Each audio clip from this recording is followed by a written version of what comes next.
வணக்கம் நேயர்களே, உள்ளது உள்ளபடி நிகழ்ச்சியை வழங்குவதற்காக ஆண்ட்ரூஸ்.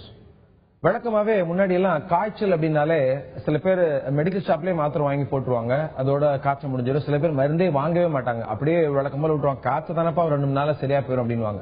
ஏன்னா தற்போது இருக்கக்கூடிய காலகட்டத்தில் காய்ச்சல்னாலே ஒரு கேள்வி ஏற்படுது அப்படின்னு சொல்லலாம். ஏன்னா காய்ச்சல்ல பல வகைப்படும் அப்படின்னு சொல்லிட்டு நிறைய காய்ச்சல் வந்துட்டு இருக்கு. டெங்கு காய்ச்சல், மலேரியா காய்ச்சல், சிக்குன்குனியா காய்ச்சல், தற்போது ஸ்வைன் ஃப்ளூ என்று சொல்லக்கூடிய பன்றி காய்ச்சல். இது தமிழகம் மட்டுமல்லாமல் இந்தியா முழுவதுமே நிறைய பேர் இந்த பன்றி காய்ச்சல்னால பாதிக்கப்பட்டிருக்கிறாங்க.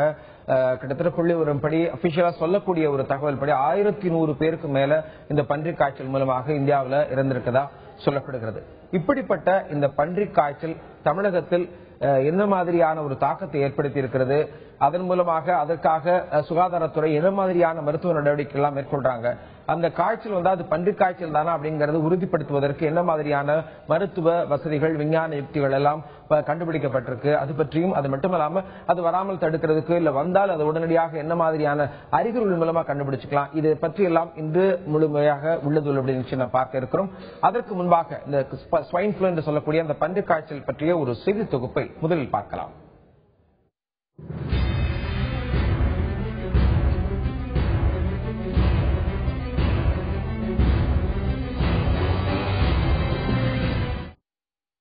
தமிழகத்தில் 118 பேருக்கு பன்றிக் காய்ச்சல் அறிகுறி இருந்தது கண்டுபிடிக்கப்பட்டுள்ளது. இந்த நோய்க்கு இதுவரை 8 பேர் உயிரிழந்துள்ளனர். தமிழகத்தில் பன்றிக் காய்ச்சல் அறிகுறி இருப்பதாக கூறி கடந்த 1 மாதத்தில் பல்வேறு மக்கள் சிகிச்சைக்கு வந்தனர். அவர்களில் 118 பேருக்கு பன்றிக் காய்ச்சல் அறிகுறி இருப்பது தெரியவந்தது. இவர்களுக்கு அரசு மருத்துவமனைகளில் உடனடியாக சிகிச்சை அளிக்கப்பட்டது. பன்றிக் காய்ச்சல் பரவாமல் தடுக்க மத்திய மாநில அரசுகள் நடவடிக்கை எடுத்து வருகின்றன.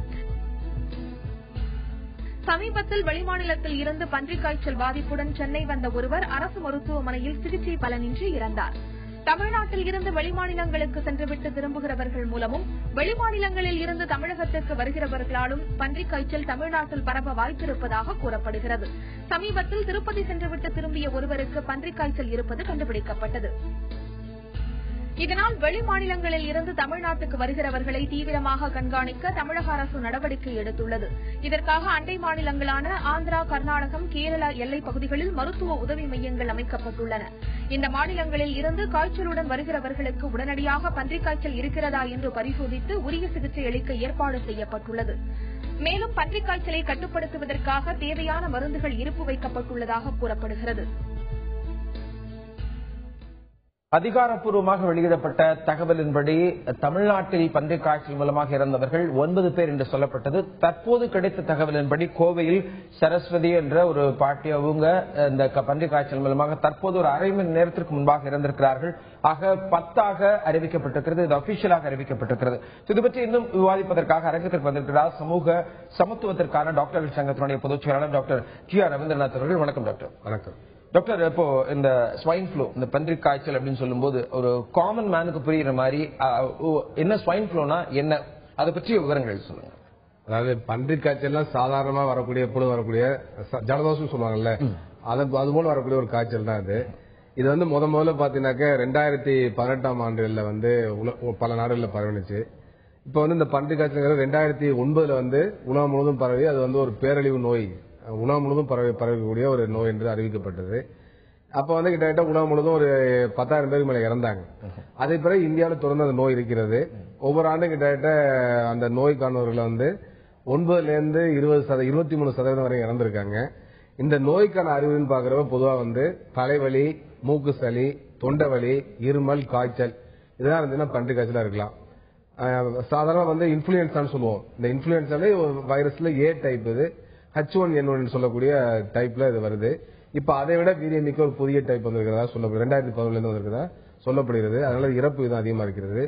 அல்லது தடுப்பதற்கு போதிய நடவடிக்கைகள் வந்து எடுக்கப்படலங்கிறத என்னுடைய கருத்து. தமிழ்நாட்டிலும் சரி இந்தியாவிலும் சரி போதிய நடவடிக்கைகள் எடுக்கப்படவில்லை. சாதாரணமா வந்து நம்ம காமன் கோல்டு சொல்லலாம், அதே மாதிரிதான் இதுவும். அப்ப காமன் கோல்டு சாதாரண ஜலதோஷம் முடிச்சா ஒன்னும் நீங்க சொன்ன மாதிரி மாத்திரை எதுவுமே சாப்பிட வேண்டியதில்லை. அதிகமா உடம்பு வலி இதெல்லாம் இருந்துச்சுன்னா ஒரு பேராசிட்டமால் போட்டா போதும், அது வந்து சாதாரணமா சப்சைட் ஆயிரும். ஆனா இன்றைக்கு இந்த பன்றிக் காய்ச்சல் வந்து அப்படி கருத முடியாது. பன்றிக் காய்ச்சல் ஏராளமான நோயாளிகள் இறக்குறாங்க. இந்தியா முழுவதும் நீங்க சொன்ன மாதிரி 1100 பேர் இறந்திருக்காங்க. தமிழ்நாட்டில் இறப்பு அதிகமா தான் இருக்கு. இறந்த நோயாளி நீங்க சொன்ன மாதிரி இதுவரை 10 சொன்னாலும் கூட அதிகாரப்பூர்வமா அறிவிக்கப்படாத இறப்புகள் அதிகம். நான் பொதுவாகவே என்னன்னா இந்தியாவிலையும் தமிழ்நாட்டிலையும் பன்றி காய்ச்சல் இருந்தாலோ டெங்கு காய்ச்சல் இருந்தாலோ அந்த காய்ச்சல் என்ன காய்ச்சல் டயக்னோசிஸ் கரெக்டா போடாம அதுக்கு பதிலாக நிமோனியாவில் இறந்து விட்டார், வைரஸ் காய்ச்சல் இறந்து விட்டார் சொல்லி டயக்னோசிஸ் மாற்றக்கூடிய ஒரு போக்கு இருக்கு. அதனால இதோட உண்மையான இறப்பு விகிதம் அதிகமா இருக்கும், உண்மையான பாதிக்கப்பட்ட எண்ணிக்கை அதிகமா இருக்கும். அதனால அரசாங்கம் போதிய அளவிற்கு தடுப்பு நடவடிக்கைகளை மேற்கொள்ளவில்லை. அதே போல மருத்துவத்துறை பணியாளர்களுக்கு கூட தடுப்பூசியை போடவில்லை. இது அரசுடைய மெத்தன போக்கை காண்பிக்கிறது. இந்திய அரசும் அதை செய்யவில்லை, பல மாநில அரசுகளும் செய்யவில்லை, தமிழக அரசும் செய்யவில்லை. மக்களுடைய உயிரை துச்சமாக இந்த அரசுகள் கருதுகிறது என்பதுதான் குற்றச்சாட்டு. தொடர்ந்து பேசலாம் டாக்டர். இந்த நிலையில நீங்க சொன்ன மாதிரி இது சாதாரண ஒரு காய்ச்சல இருந்து வரக்கூடிய ஒரு விஷயம் தான். ஆனாலும் கூட இந்த வைரஸை முன்னும் முழுமையான ஒரு சுகாதாரத்துறையோடு கட்டுப்படுத்தப்படலை அப்படிங்கிறது உங்களுடைய குற்றச்சாட்டை பார்க்கப்படுது. இந்த நிலையில பாதிக்கப்பட்டவங்க கிட்டத்தட்ட 1100 பேர் இந்தியாவில் இருந்தாலும் தமிழ்நாட்டில் 10 பேர் அப்படின்னு அபிஷியலா சொல்றாங்க. அதுல சாந்தி அப்படிங்கிறவங்க கோயம்புத்தூரை சேர்ந்தவங்க, அவங்க இந்த ஸ்வைன் ஃப்ளூ என்று சொல்லக்கூடிய இந்த பன்றி காய்ச்சல் மூலமாக இறந்து போயிட்டாங்க. அவங்களுடைய தாயாரும் அவங்களுடைய சகோதரிகள் அவங்களும் இந்த இறப்பு பற்றி, இந்த பன்றி காய்ச்சல் பற்றி அவங்க என்ன சொல்றாங்க அப்படிங்கறத நாம இப்ப கேட்கலாம். ஐசிலே வச்சுட்டே இருக்காங்க. எல்லாம் என்னென்ன சுத்தணுமோ எல்லாம் பண்ணி ஆக்சிஜன் வச்சு கண்ணு போட்டு டேப்பு போட்டு ஒட்டி, ஆனா உயிரோட இருக்கிற மாதிரியே எங்களுக்கு தெரியலீங்க. எல்லா இடத்துலயும் வெளியும் போயிருக்கு. அந்த துணியை கூட எல்லாம் கட் பண்ணி கொடுத்தாங்க. ஒண்ணுமே இல்ல, துணியும் இல்ல, ஒண்ணும் இல்ல. எல்லாம் அங்கங்க என்னென்ன சுத்தணுமோ எல்லாம் போட்டு குத்துறதுலயே எல்லாம் போயிருச்சு. இப்படி ஓட்ட வச்சுட்டாங்க. எங்களுக்கு சரி கால பிளாஸ்ட் ஓட்டிட்டாங்க, இங்க பிளாஸ்ட் ஓட்டிட்டாங்க, போட்டு இதுல பூரா டீப் மாட்டி இருக்கு, என்னென்னமோ போட்டு மாட்டிருக்காங்க. யாருன்னே தெரியலீங்க. அந்த மாதிரி அங்க வச்சிருக்காங்க. நாங்க போயினோடனே இப்படி போனோம்னா அவரை கூப்பிடுங்க, நீங்க இங்க வரக்கூடாது. நாங்க பெற்ற தாயிங்க, நான் வராம எப்படிங்க சொல்லுது அவரோட புள்ள அப்படின்னு நீங்க நிக்காது அவருக்கு நான் சொல்லுறாங்க. உடனே அவர் கூப்பிடும் போது அவர் 5:30 மணி வரைக்கும் 5:00 கழுப்பி விட்டாங்க. 5:00 கழுப்பி விட்டு நீங்க எதுவும் பயப்பட வேண்டியதுல நல்லா கண்டிஷன்ல இருக்கு. அந்த ரிப்போர்ட் நாளை காலையில், அதாவது சனிக்கிழமை காலையில 9 மணிக்கு தான் நாங்க ரிப்போர்ட் கொடுப்பாங்க. அது தருவாங்க. அதை வாங்கி நீங்க என்ன நீங்க சொன்னவங்க எப்படிங்க நைட்டே வரும்? காலையில நீங்க ரிப்போர்ட் வந்தோடனே நீங்க கூட்டிட்டு போய் சேர்த்துக்கங்க. வேற அது காய்ச்சல் இல்லைன்னா நாங்க இங்கேயே நாங்க ரெடி பண்ணி தந்துடுறோம் அப்படின்னு சொல்லி சொன்னாங்க. அப்படின்னு சொல்லும் போது நாங்க என்ன சரி அப்படின்னு சொல்லிட்டு இருந்தோம். இருக்கவங்க என்ன பண்ணிட்டாங்க, சாயங்காலம் நீங்க எதுவும் பயப்பட வேண்டியது அப்படின்னு இவங்க போய் பார்க்கும்போது நல்லா ஓடிட்டு இருக்கு அப்படின்னு சொல்லிட்டாங்க. யாரையும் உள்ள விடல, ஐசிலே தான் இருக்குது, உள்ள யாரையும் விடல. போனாலும் இப்படின்னு பார்த்தோம்னா என்ன மூச்சு வருதான்னு கூட தெரியல அப்படி சொல்லிட்டாங்க. உடம்பு ரொம்ப கனமான அளவு மயக்கத்துல இருக்கு, நீங்க யாரும் கூப்பிடக்கூடாதுன்னு சொல்லிட்டாங்க. சனிக்கிழமை நைட் அந்த 2 மணிக்கு கொண்டு போய் சேர்த்துங்களா, வெள்ளிக்கிழமை நைட் 2 மணிக்கு கொண்டு போய் அட்மிட் பண்ணது. அந்த சனிக்கிழமை முழுக்க அங்கேயே தான் இருக்குது. சொல்லி 3 மணி நேரம் ஆகுதுன்னா கொடுக்குது. 10 மணிக்கு அவங்க நீங்க கொண்டு போய் வச்சுக்கன்னு சொன்னாங்க. நீங்க இப்ப எப்படி சர்டிபிகேட் வந்துச்சு அப்படின்னு சொல்லி கேட்கும்போது இன்னும் காலையில வரைக்கும் நீங்க இங்க இருந்தீங்கன்னா இன்னும் 30,000 கட்டணும். இது வரைக்கும் 60,000 63,000 ஆயிருக்கு. காலையில வரைக்கும் இருந்தீங்கன்னா இன்னும் 30,000 கட்டணும். நீங்க இப்பயே கொண்டு போயிருங்க அப்படின்னு சொல்லி சொல்லிட்டாங்க. சுத்துல கொண்டு போனோம்னா அந்த மேல 3வது மாடிக்கு போகணும். அப்படிங்கும்போது 3வது மாடிக்கு போகும்போது லைட்டு கிடையாது. அந்த பாதையில இருட்டு. பேட்டரி லைட்டு போன்ல இருக்க பேட்டரி லைட்டை வச்சு கொடுத்துட்டு அவங்க இழுத்துட்டு சொல்லி ரொம்ப நேரம் ஆயிடுச்சுங்க. அந்த இதுல அந்த மூச்சு எல்லாம் எப்படி இருக்கும் மேல கொண்டு போனோம்னா இது பண்டிகாஸ் ஏரியா, பறவைகாஸ் ஏரியா. இந்த டாக்டர் பாக்குறதுக்கு வரல, நீங்க அங்க கொண்டு போங்க, இங்க கொண்டு போங்க அப்படின்னு சொல்லி அந்த ஓரமா கொண்டு போய் அங்க நிறுத்தி வச்சுட்டாங்க. அந்த ஓரமா நிறுத்தி வச்சுட்டு இதையும் பண்ணும்போது அந்த எதுவுமே அவங்களுக்கு கொடுக்கல. டாக்டர் வரணும், டாக்டர் வந்தாதான் நாங்க சிகிச்சை பண்ண முடியும் அப்படின்னு சொல்லிட்டாங்க. இதெல்லாம் பண்ணிட்டு இருக்கும்போது அங்க யாரு கிட்டத்தட்ட டாக்டரோ யாரோ எதுவுமே பார்க்கணும். அப்ப நான் கீழே நின்று கீழே நிறுத்தி வச்சுட்டாங்க. போனது 2 ஆம்பளை தான் மேல போனவங்க. அக்கா மேல சேர்த்தாச்சு வாங்கன்னு சொல்லி எனக்கு நான் எப்படி ஏற முடியும்? அதனால விட்டாங்க. 3 மாடி நான் மேல ஏறி போனேன். போகும்போது பிள்ளை இறந்துட்டு அதுக்கப்புறம் ஆளாய்கள் சட்டம் போட்டு அப்புறம் 5 மணி எந்த இதுவும் இல்லைங்க, யாரும் எதுவும் தெரியல, யாரும் கிட்ட வரல, எதையுமே வரல. இதுல என்னாச்சு ஏதாச்சும் ஏமா ஆளுகளுக்கு செய்யலன்னு எதுவும் கேட்கும்ல ஒண்ணுங்களா அங்கனே போட்டு வச்சுட்டாங்க. நீங்க எடுத்துட்டு போயிருந்தாங்க, எந்த சீட்டும் எதுவும் கொடுக்கல, எங்களுக்கு எதுவும் பண்ணல. அங்க இருந்து அதை எடுத்துட்டு வர்றதுக்கு அவன் என்ன பண்ணிட்டான், அந்த எடுத்துட்டு வரவன் எனக்கு 300 ரூபா கொடுத்தாதான் நான் எடுத்துட்டு வந்து அங்க போய் பயன்ட்டான். என்ன இன்னைக்கு 300 ரூபாய் இல்லை, இங்க இருந்தாலும் நாங்க கொடுத்துட்டு வந்துட்டோம். ஒரு 200 ரூபாய் இருக்குது, நீங்க எடுத்து பாருங்க. இப்படி ஒரு குரோன் மாதிரி இப்ப ஒரு எதா கிடக்கு, போறதுக்கே கஷ்டமா இருக்கு. அந்த இடத்துல கொண்டு போய் வண்டியை தள்ளி வச்சுட்டாங்க. பிள்ளைய துணி இல்லாம போட்டு போர்வை போட்டு மூடி வச்சிருக்குங்க. அந்த மாதிரி ராமகிருஷ்ணா பண்ணி இங்க பெரியாசுரத்து இல்லையாது அது இந்த மாதிரி கொஞ்ச நேரமாவது அது இருக்குதா இல்லையான்னு பார்த்து நாங்க கொண்டு போனா 1 மணி நேரம் கழிச்சு இவங்க 1 மணி நேரம் அங்க வச்சுட்டாங்களா. சரி 20 ரூபா கட்டு வெளியிருந்த ஒரு ஹாஸ்பிட்டலுக்கு போறோம்னா அவங்க சிகிச்சை கொடுத்துட்டு இது மாதிரி பண்ண சொன்னா பரவாயில்ல. எல்லாம் எங்க வாரத்தில் பண்ணா இதான் எல்லாம் பிராணவாயு அதுன்னு என்னென்ன வேணுமோ அத்தனையும் கொடுத்துருக்காங்க. அதெல்லாம் இல்லாம அங்க வாரத்தில் நிக்க வச்சுன்னா அந்த உயிர் எப்படி இருக்குங்க. மருத்துவ வசதி முறையாக செய்யப்படுவதில்லை என்ற ஒரு குற்றச்சாட்டும், அதே நேரத்தில் அதிகமாக பணம் கேட்கிறார்கள் அப்படிங்கிற குற்றச்சாட்டையும் சாந்தியுடைய தாயாரும் அவங்களுடைய சகோதரியும் மாறி மாறி சொல்ல நாம் கேட்டோம். இதே மாதிரி பன்றிக் காய்ச்சல பாதிக்கப்பட்டிருக்கிறவங்க பல பேர் இருக்கிறாங்க. அப்படி இருக்கிற ஆட்கள்ல வந்து சென்னையில பெரம்பூர்ல சிகிச்சை எடுத்துக் கொண்டிருக்கிறவருடைய மகன் வாசன் என்பவர் தந்தி தொலைக்காட்சிக்காக பேசியிருக்கிறாங்க. என்ன சொல்றாங்கிறதுக்கு பன்றிக் காய்ச்சல் இதுக்கோசம் கடந்த புதன்கிழமை அன்னைக்கு அட்மிட் பண்ணோம். மையமா ஒரு 5 நாள் இருக்கணும்னு சொல்லியிருந்தாங்க. இது வரைக்கும் ட்ரீட்மெண்ட் நல்லபடியாக தான் கொடுத்துருக்காங்க. இன்னைக்கு அன்னைக்கு டிஸ்சார்ஜ் பண்றேன்னு சொல்லியிருக்காங்க. எங்க கூட வந்து நேற்று வரைக்கும் 5 பேர் இருந்தாங்க. அவங்க இன்னைக்கு டிஸ்சார்ஜ் ஆகி 2 பேர் போயிட்டாங்க. இன்னும் 3 பேர் இருக்காங்க.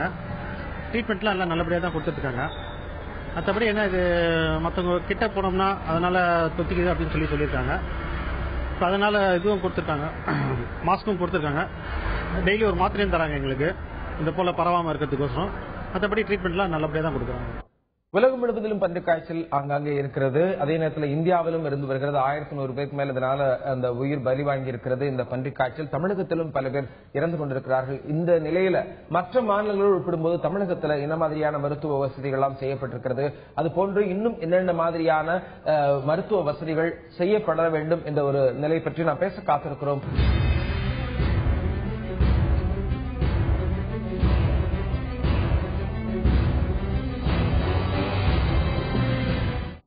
தற்போது ஒரு அரை மணி நேரத்திற்கு முன்பாக கோவையில சரஸ்வதி என்ற ஒரு பாட்டி தற்போது இந்த ஸ்வைன் ஃப்ளூ மூலமாக இறந்திருக்கிறாங்க அப்படிங்கிற தகவல் வந்தது. தற்போது நம்ம செய்தியாளர் நேசராஜ் நம்மோடு இணைகிறார். அங்க சரஸ்வதி அவங்களுடைய சொந்தக்காரங்க அவங்களுடைய வீட்டில் இருக்கிறாங்க. நேசராஜ், அங்க இருக்கக்கூடிய உறவினர்கள் இந்த பன்றிக் காய்ச்சலால இறந்த இந்த மூதாட்டியுடைய அந்த சிகிச்சை பற்றியும் அவங்களுடைய மனநிலை எப்படி இருக்கு அது பற்றி அவங்க என்ன சொல்றாங்க அப்படிங்கறத கேளுங்க நேசராஜ். குறிப்பாக கோவை அரசு மருத்துவமனையில் சரஸ்வதி 60 வயது அவங்க வந்து இந்த பன்றிக் காய்ச்சலுக்கு இருந்து உயிரிழந்திருக்காங்க. குறிப்பாக கோவை அரசு மருத்துவமனையில வந்து சுகாதார சீர்கேடு அதிகமா இருக்கிறது. மருத்துவர்கள் எங்களுக்கு உடனடியாக மருத்துவம் செய்யல அப்படின்னு குற்றம் சாட்டியிருக்காங்க. அதே போல நேற்று இரவு சாந்தி விசுவாசபுரத்தைச் சேர்ந்த சாந்தி அவங்க வந்து பன்றிக் காய்ச்சலுக்கு இறந்திருக்காங்க. குறிப்பாக கோவையில சரவணம்பட்டி, துடியலூர், சாய்பா காலனி ஆகிய 3 பேர் இதுவரை பன்றிக் காய்ச்சலுக்கு பலியாயிருக்காங்க. குறிப்பாக அந்த உறவினர்கள் சொல்லும் போது அவங்க என்ன சொல்றாங்கன்னா, இரவு முழுவதும் வந்து அந்த உடலை வந்து அவங்க எந்த ஒரு நடவடிக்கையும் எடுக்கல, எந்த ஒரு குளுக்கோஸும் ஏத்தல அப்படின்னு தெரிவிச்சிருக்காங்க. தற்போது நம்மிடையே அந்த சரஸ்வதி அவங்க வீட்டுல உறவினர் இருக்காங்க, அவங்ககிட்ட கேட்போம் என்ன நடந்ததுங்க சார். ஆக்சுவலி ஃபர்ஸ்ட் வந்து ராமகிருஷ்ணா இதுல தான் சார் அட்மிட் பண்ணிருந்தோம். வெனஸ்டே நைட் கொண்டு போய் அட்மிட் பண்றோம். அது வரைக்கும் எங்களுக்கு தெரியாது இது ஸ்வைன் ஃப்ளூன்னு. கொண்டு போய் அட்மிட் பண்ணதுக்கு அப்புறம் 48 hours ஆகும் ஒரு டெஸ்ட் எடுத்திருக்கு. அது வரைக்கும் அவங்களுக்கு இந்த ஆக்சிஜன் லெவல் கம்மியா தான் இருக்கு, இந்த வெண்டிலேட்டர் இதெல்லாம் போட்டுதான் இருக்கு அப்படின்னு சொன்னாங்க சார். அடுத்த நாள் காலையில சொன்னாங்க ரொம்ப கிரிட்டிக்கலா இருக்கு, 48 hours அந்த டெஸ்ட் வந்ததுக்கு அப்புறம் தான் என்னவா இருந்தாலும் நாங்க முடிவு பண்ணுவோம் அப்படின்னாங்க சார். 48 hours முடிஞ்சு அந்த இது வந்தோன்னா ஸ்வைன் ஃப்ளூன்னு வந்துச்சு சார். அவங்க சொன்னாங்க ஆக்சுவலி இங்க இருந்துச்சுன்னா இந்த இருக்கிற ஃபெசிலிட்டிஸ்க்கு இங்க கொடுக்குற ட்ரீட்மெண்ட்டுக்கு அங்க உள்ள லங்ஸ்ல ஃபார்ம் ஆயிருக்கிற கோல்டு வந்து ரெக்கவர் ஆகி வந்துடும். அந்த அளவுக்கு நம்ம கிட்ட இது இருக்கு, கரெக்டா பாத்துக்கோங்க. ஆனா கவர்மெண்டோட ரூல்ஸ் வந்து ஸ்வைன் ஃப்ளூனா கவர்மெண்ட் ஹாஸ்பிட்டல்ல மட்டும் தான் பாக்கணும் அப்படின்றது இருக்கு. நீங்க அங்க கொண்டு போய் ட்ரீட் பண்ணுங்க, அங்க என்ன எப்படி ட்ரீட்மெண்ட் கொடுக்குறாங்களோ அதை பொறுத்து தான் அங்க இது இருக்கு அப்படின்னாங்க சார். நாங்களும் அந்த ட்ரஸ்ட்ல தான் நாங்க போய் அங்க இது பண்ணோம். ஃப்ரைடே அன்னைக்கு நைட் போய் அட்மிட் பண்றோம் சார். அட்மிட் பண்ண அன்னைக்கு நைட் இருக்கு வர ரெஸ்பான்ஸே சரியில்லை சார். கீழே கொண்டு வந்து ரிசப்ஷன் அந்த கேஷுவாலிட்டியில இறக்குனாங்க. மேல ஸ்ட்ரக்சர்ல சுத்தி எடுத்துட்டு போனோம். அந்த டாக்டர் வந்து பேசினது பேஷண்ட் எதுவுமே செக் பண்ணல சார். சும்மா பார்த்தாங்க, 2 ரிப்போர்ட்டை பார்த்தாங்க, கையில கட்டியிருந்தாங்க, அதுவும் ஐசோலேட் பண்ணிருக்கிறது அப்படி இப்படின்னாங்க. அவங்களுக்கு ஒன்றும் புரியல. இந்த டாக்டர் சொல்றது அவங்களுக்கு புரியல, இவங்க சொல்றது அவங்களுக்கு புரியல. பார்த்தா அவங்க ஸ்டூடெண்ட் மாதிரி தான் இருந்தாங்க, டாக்டர் மாதிரி தெரியல. அப்புறம் இது கொடுத்துட்டு ஒரு நர்ஸ் வந்து இது பண்ணாங்க. அவங்க யூரின் டியூப் ஆக்சுவலி மாட்டிருந்தாங்க சார். அந்த டெஸ்ட் எடுக்கிற கூட அந்த யூரினை வந்து நாங்க தான் கையில எடுத்து தரணும். வைரஸ் வந்து பரவும்னு சொல்றாங்க, அதுக்கு தகுந்த மாதிரி கிளவுஸ் போட்டு அங்க ஒர்க் பண்றாங்க. கவர்மெண்ட் ஹாஸ்பிட்டல் எல்லா ஃபெசிலிட்டிஸ் இருக்கு, எல்லாத்துக்கும் ஒர்க்கர்ஸ் இருக்குன்றாங்க, எதுக்கும் இல்ல சார். அவங்க வந்து எங்களை தான் கையில எடுக்க சொன்னாங்க. அந்த பிளட் கூட நாங்க கொண்டு போய் கீழே கொடுத்துருவோம், அது நாங்க கொடுத்துக்கிறோம் சார். யூரின் கூட கையில எடுக்க சொல்றாங்க. தென் அந்த டியூபை கழட்டி மாட்டுறதுக்கு ஒர்க்கர்ஸ் எல்லாமே இருக்காங்க. அந்த ஒர்க்கர்ஸ் பின்னாடி நின்று எங்களை தான் கழட்டி மாட்ட சொல்றாங்க. குறிப்பா நீங்க சொல்லுங்கம்மா, இந்த உயிரிழந்ததை நீங்க எப்படி பாக்குறீங்க சார்? அங்க பண்ணினது நர்ஸ் எல்லாமே அந்த வேலை ஃபுல்லா நாங்க தான் பண்ணாங்க. அந்த பேஷண்ட் வந்துங்க யூரின் டியூப் கழட்டி யூரின் எடுத்துட்டுங்க நல்லா மாட்டம் விட்டுட்டாங்க. யூரின் ஃபுல்லா பெட்ல போயிருந்திருக்காங்க. மறுநாள் காலையில் கிளீன் பண்றதுக்கு எடுக்கும்போது பார்த்தா யூரின்லயே அவங்க அப்படி ஊறிட்டு இருந்திருக்காங்க. அவ்வளவு தூரம் ஹெல்ப் கேட்டு கேட்டு யாருமே ஹெல்ப் பண்றதுக்கு வரலீங்க. சாயந்தரம் வந்துங்க, அதுக்கு 4 மணிக்கு மேல வந்து அங்க இருக்கிற கிளீன் பண்றவங்களை கூப்பிட்டு அவங்களுக்கு பணம் கொடுத்து கிளீன் பண்ணி எல்லாம் எடுத்து போட்டு நாங்க விரிச்சு படுக்க வச்சுங்க. அது வரைக்கும் யாருமே இது பண்ணலீங்க. அந்த பேஷண்ட் அதுலயே தான் இருந்துட்டு இருந்தாங்க. பூரா ரிமூவ் பண்ணி நாங்க தான் படுக்க வச்சோங்க. அந்த அளவுக்கு தான் அங்க இருந்துட்டு இருக்குது. பாத்ரூம் வசதியிலிருந்து எதுவுமே இல்லைங்க சார். நர்ஸ் ஸ்டாஃப் எதுவும் இல்லைங்க. எந்த டாக்டர் எங்களுக்கு பார்த்தாங்கன்னு கூட சொல்ல முடியாதுங்க சார். அந்த அளவுக்கு தான் இது பண்ணினாங்க. சார் கொடுத்த டேப்லெட் வந்து கவர்மெண்ட் ஹாஸ்பிட்டல், குறிப்பாக அரசு மருத்துவமனையில் அந்த உயிர்களை உடனுக்குடன் அந்த உடல் பிரேதத்தை எடுத்துக்கொண்டு அவர்கள் எரிக்கிறத ஒரே நோக்கத்தோடு இருக்கிறாங்க தெரிவிச்சிருக்காங்க. அதே போல சரவணம்பட்டி விசுவாசபுரத்தில் இருக்கிற அந்த சாந்தி என்கின்ற அவங்களையும் வந்து நைட்டு 12 மணிக்கு அவங்களை கூட்டிட்டு வந்து 3 பேர் போய் அந்த உடலை வந்து எரிச்சிருக்கிறாங்க. அதே போல அந்த பகுதியில் வந்து கிருமி நாசினி எந்த அடிப்படை வசதியும் செய்து தரவில்லை என புகார் தெரிவிச்சிருக்காங்க. நேசராஜ், அங்க கோவை அரசு மருத்துவமனையில பன்றி காய்ச்சலுக்காக எத்தனை பேர் இது வரைக்கும் அட்மிட் பண்ணப்பட்டிருந்தாங்க? அவங்களுக்கு சிகிச்சை அளிக்கப்பட்டு அவங்க நோய் குணமா எத்தனை பேர் வெளியில போயிருக்காங்க, இல்ல எத்தனை பேர் இறந்திருக்காங்க? ஏன்னா இப்ப நீங்க குறிப்பிட்ட அந்த சரஸ்வதி கூட சிகிச்சை சரியில்லாம இறந்திருக்கிறதா, அந்த மூதாட்டி இறந்ததா சொல்றீங்க நீங்க. சோ அது பற்றிய புள்ளி விவரங்கள் சொல்லுங்க நேசராஜ். குறிப்பாக இந்த மாசத்துல மட்டும் 3 பேர் பன்றி காய்ச்சலுக்கு இறந்துள்ளனர். குறிப்பாக அரசு மருத்துவமனை பொறுத்தவரை பன்றி காய்ச்சலுக்கு இறந்ததாக அவர்கள் தகவல் தெரிவிப்பதில்லை. மர்ம காய்ச்சலுக்கு பலி என்கின்ற அரசு மருத்துவர்கள் தெரிவித்துள்ளனர். குறிப்பாக ஐசோலேஷன் வார்டு, அதாவது அரசு மருத்துவமனையில் உள்ள ஐசோலேஷன் வார்டுல வந்து விண்டோ டோர் எல்லாமே திறந்தே கிடப்பதால் இந்த H1N1 காற்றில் பரவும் தன்மையுடையதால் அதுல வந்து பாதுகாக்கணும் அப்படின்னு பொதுமக்கள் தெரிவிச்சிருக்காங்க. கோவை அரசு மருத்துவமனையில் கிட்டத்தட்ட ஒரு நாள் ஒன்றுக்கு 5000 பொதுமக்கள் வந்து செல்கின்ற நிலையில் சுகாதார சீர்கேடினால் இந்த உயிர் பலி அதிகரித்துள்ளது. நேசராஜ், அங்க ஏதாவது இதை தடுக்கிறதுக்கு இல்ல அதை பத்தி விழிப்புணர்வு ஏற்படுத்துறதுக்கு சிறப்பு முகாம் ஏதாவது பண்ணிருக்காங்களா? அது பற்றி விவரங்கள் சொல்லுங்க சுருக்கமா.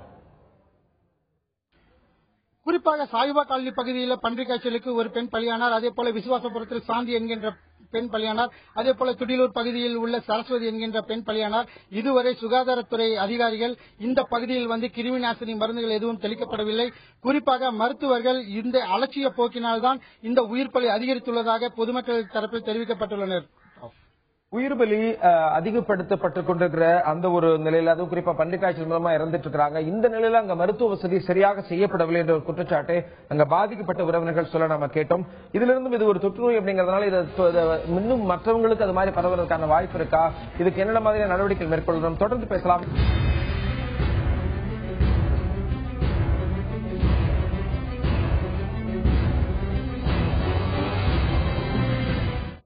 பன்றிக் காய்ச்சல் தமிழகத்தில் மட்டுமல்லாமல் இந்தியாவில் மட்டுமல்லாமல் உலகமெங்கும் பல்வேறு விதமான பலி வாங்கி கொண்டிருக்கிறது. அது தமிழகத்திலே தற்போது 9 என்றது 10ஆக உயர்ந்திருக்கிறது. இதை தடுக்கிறதுக்கு என்னென்ன முயற்சிகள் மேற்கொள்ளணும் அப்படிங்கறத பத்தி சுகாதாரத்துறை செயலாளர் ராதாகிருஷ்ணனோடு எமது செய்தியாளர் ராஜா நடத்திய நேர்காணல் தற்போது பார்க்கலாம். இந்த பன்றிக் காய்ச்சல் தமிழகத்தில் எந்த அளவிற்கு இதனுடைய தாக்கம் உள்ளது, தமிழகத்தின் இன்றைய நிலை என்ன பன்றிக் காய்ச்சல் குறித்து, அதோடு மட்டுமல்லாமல் இங்கு மருந்துகள் எந்த அளவில் உள்ளன, முன்னெச்சரிக்கை நடவடிக்கைகள் எதுபோன்று எடுக்கப்பட்டுள்ளன என்பது குறித்து நம்மிடம் விரிவாக பேசுவதற்காக சுகாதாரத்துறை செயலாளர் டாக்டர் ராதாகிருஷ்ணன் உள்ளார். அவரிடம் பேசும். டாக்டர் வணக்கம். பன்றிக் காய்ச்சலுடைய நிலை தமிழகத்தில் எந்த அளவுக்கு உள்ளது? தமிழ்நாட்டை பொறுத்தவரை இந்திய அளவில் கம்பேர் பண்ணும்போது 1 விழுக்காடு என்ற அளவில் தான் இருக்குங்க அதோட பாதிப்பு. குறிப்பா நான் சொல்ல போனோம்னாக்கா நமக்கு ரஃப்லி 267 நபர்களுக்கு வந்து இது ஜனவரி 1ஆம் தேதியிலிருந்து உறுதி செய்யப்பட்டு இதுவரை 127க்கு மேல நபர்கள் முழுமையா குணமடைந்து போய் மீதமுள்ளவர்கள்ல ஒரு 131 பேர்கள் ஆஸ்பத்திரியில நல்ல நிலையில ட்ரீட்மெண்ட்ல இருக்காங்க. 9 நபர்கள் துரதிருஷ்டவசமாக பல்வேறு காரணங்களால் இறந்திருக்காலே தவிர்த்து அனைத்து வகையான இறப்பை தவிர்க்கும் முயற்சிகளும் இந்த நோயை தவிர்க்கும் அனைத்து நடவடிக்கைகளும் அரசாங்கம் எடுத்துள்ளதுங்க. சரிங்க டாக்டர், இந்த நோய் வந்து எப்படி இதுக்கான சிம்டம்ஸ் மக்கள் எப்படி இதை அறிந்து கொள்வது? இந்த பன்றிக் காய்ச்சல் அப்படின்னு பன்றிக் காய்ச்சல்னு நிறைய இந்த பத்திரிகை இதுலயும் பன்றியை வைத்து அவங்க போட்டோ போட்டா கூட இது வந்து ஒரிஜினலி பன்றியில ஏற்பட்டக்கூடிய ஒரு ஃப்ளூ காய்ச்சலா இருந்தா கூட தற்போது இது சராசரியான வரக்கூடிய ஃப்ளூ காய்ச்சல். H1N1 இன்ஃபுளுன்சா ஏ வகையான ஃப்ளூ காய்ச்சலுங்க. இது சாதாரண இந்த சளி, தொண்டை வலி, அதே மாதிரி உடல் சோர்வு அப்படின்னு இருந்தா கூட கேட்டகரி A, B, Cன்னு பிரிக்கிறாங்க. முதல் கேட்டகரியில ரொட்டீன் ட்ரீட்மெண்ட்ல குணமாயிடுறது. ரெண்டாவது கேட்டகரியிலயும் நம்ம டாமி ஃப்ளூ என்ற மாத்திரை கொடுத்தா முழுமையாக குணம் ஆயிடுது. ஆஸ்பத்திரியில சேர்த்து டெஸ்ட் செய்யக்கூடிய நபர்கள் பொறுத்தவரை கேட்டகரி C, முகவும் பாதிக்கக்கூடிய பிரெத்லெஸ்னஸ், மூச்சு திணறலோட இருக்கிறவங்க, அதே மாதிரி பிரெக்னன்ட் லேடி, முதியோர்கள், சிறுவர்கள், அந்த மாதிரி பீப்புள் தான் கேட்டகரி சின்னு சொல்றாங்க. இதற்கான தேவையான 4 லட்சம் மாத்திரைகள் டாமிஃப்ளூ, இந்தியாவிலே இந்த அளவுக்கு மாத்திரை எந்த மாநிலத்திலும் இல்ல. டாமிஃப்ளூ மாத்திரைகள் அனைத்து அரசாங்க ஆஸ்பத்திரியிலும் இலவசமா கொடுக்கறதுக்கு இருக்கு. தனியார் ஆஸ்பத்திரியிலும் தேவைக்கேற்ப இலவசமா சப்ளையும் நாங்க பண்ணிட்டு இருக்கோங்க. சுகாதாரத்துறை செயலாளர் டாக்டர் ராதாகிருஷ்ணன் H1N1 வைரஸ் மூலமா பரவக்கூடிய இந்த ஸ்வைன் ஃப்ளூ, இந்த பன்றி காய்ச்சல் சொல்லக்கூடியது தடுப்பதற்குண்டான முழு முயற்சியும் நாங்கள் எடுத்திருக்கிறோம், அதற்குண்டான மருத்துவ வசதிகள் எல்லாம் செய்யப்பட்டிருக்கிறது அப்படின்னு சொல்றாங்க. ஆனா அங்க இருக்கக்கூடிய கோவை அரசு மருத்துவமனையில அங்க வந்து மருத்துவ சேவை சரியே இல்லை அப்படிங்கறத அங்க இருக்க பாதிக்கப்பட்டவங்க சொல்றாங்க. இந்த நிலையில் நம்ம அரங்கத்தில் டாக்டர் G.R. ரவீந்திரநாத் பேச நினைக்கிறேன். இதனுடைய தடுப்பதற்குண்டான என்னென்ன நடவடிக்கைகளை மேற்கொள்ள வேண்டும், யார் செய்ய வேண்டும், அதை பற்றிய விவரங்களை சொல்லுங்க. அதாவது தடுப்பு நடவடிக்கைகளை முக்கியமா அரசு தான் செய்யணும். பாத்தீங்கன்னா முக்கியமா மருத்துவத்துறை பணியாளர்களுக்கெல்லாம் உடனடியாக அந்த தடுப்பூசியை போடணும். அதே போல டாக்டர்ஸ், செவிலியர் எல்லாத்துமே போடணும். இதுவரை அந்த மாதிரி நடவடிக்கை எடுக்கவில்லை. இப்ப அரசு பொது மருத்துவமனை பாத்தீங்கன்னா போடுறாங்க, இப்பதான் ஆரம்பிச்சிருக்காங்க. அது 200 பேர் 300 பேர் போட்டிருக்காங்க. அதனால தமிழ்நாட்டில் முழுமையா முதல்ல போட வேண்டியது அரசு பணியாளர்களுக்கு, அதாவது மருத்துவமனை பணியாளர்களுக்கு. அதுக்கப்புறம் வந்து பாத்தீங்கன்னா கர்ப்பிணி பெண்களுக்கு, அப்புறம் 6 மாசத்துல இருந்து 5 வயதுக்குள்ள குழந்தைகள் இந்த மாதிரி பிரையாரிட்டி வச்சு கண்டிப்பா போடணும். ஆனா இதுவரை வந்து அந்த தடுப்பு நடவடிக்கை எடுக்கவில்லை. அதே போல பாத்தீங்கன்னா இந்த நோயாளியுடைய உறவினர் சொன்னாங்க, நோயாளியுடைய உறவினர்கள் வந்து அவர்களே செவிலியர் மாதிரி போய் நோயாளி வந்து பரிசோதனைக்கான யூரின் எடுக்கிறது, அதே போல மற்ற டெஸ்ட் பண்றது, அவங்க உதவி பண்றதெல்லாம் செய்யறது வந்து ஏற்றுக்கொள்ள முடியாது. ஏனென்றால் இதன் மூலமாக அவர்களுக்கு நோய் பரவுவதற்கான வாய்ப்பு இருக்கு. அதே போல நோயாளி ஒருத்தர் இறந்து விட்டால், இல்ல பன்றி காய்ச்சல் ஒருத்தர் வந்து டயக்னோசிஸ் வந்து கன்ஃபார்ம் செய்யப்பட்டால், உறுதி செய்யப்பட்டால், அவருடைய உறவினர்களுக்கு அந்த பன்றி காய்ச்சல் தடுப்பூசி வழங்கப்பட வேண்டும். ஆனால் அதெல்லாம் செய்யப்பட்டதா தெரியவில்லை. எனவே தமிழ்நாட்டில் இப்ப 30,000 டோஸ் அந்த வேக்சின் வாங்கியிருக்கதா சொல்லி மக்கள் நல்வாழ்வுத்துறை அமைச்சர் சொன்னதா செய்தித்தாள் வந்திருக்கு. அந்த மாதிரி இருந்தா உடனடியாக வந்து சாதாரணமா அந்த மருத்துவத்துறை பணியாளர்கள் பயன்படுத்த வேண்டும் என்பது என்னுடைய கருத்து. அதே போல பொதுமக்களும் மற்றவர்கள் வந்து வாங்கி பயன்படுத்த வேண்டும்.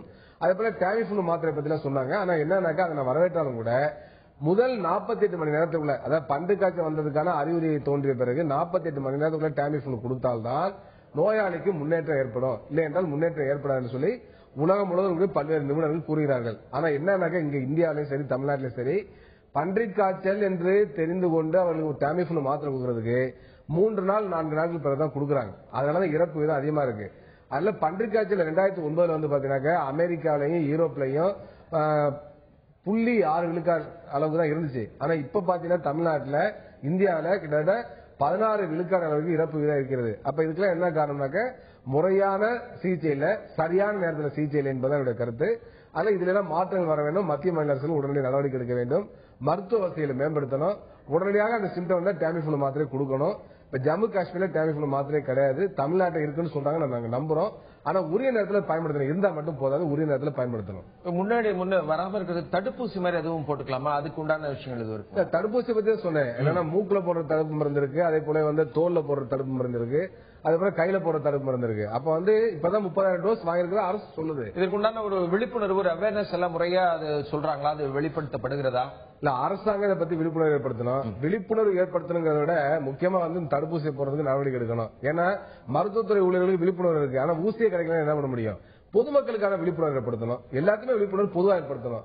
அது செய்தித்தாள செய்யறாங்க, அது வந்து குறைன்னு சொல்ல முடியாது. இந்த நிலையில வந்து இந்த ஒரு 850 ரூபாய் சார்ஜ் பண்ணி பெங்களூர்ல தனியார் ஒருத்தவங்க வந்து இதுக்கு மருந்து கண்டுபிடிக்கிறதா சொல்லப்படுகிறது. அது பற்றி உங்களுடைய மருந்து கிடையாது. அது வந்து அதாவது பன்றி காய்ச்சல் இருக்கிறதா என்பதை உறுதி செய்வதற்கான பரிசோதனைக்கான கிட், அதை வந்து இந்தியாவில தயார் பண்ணிருக்காங்க.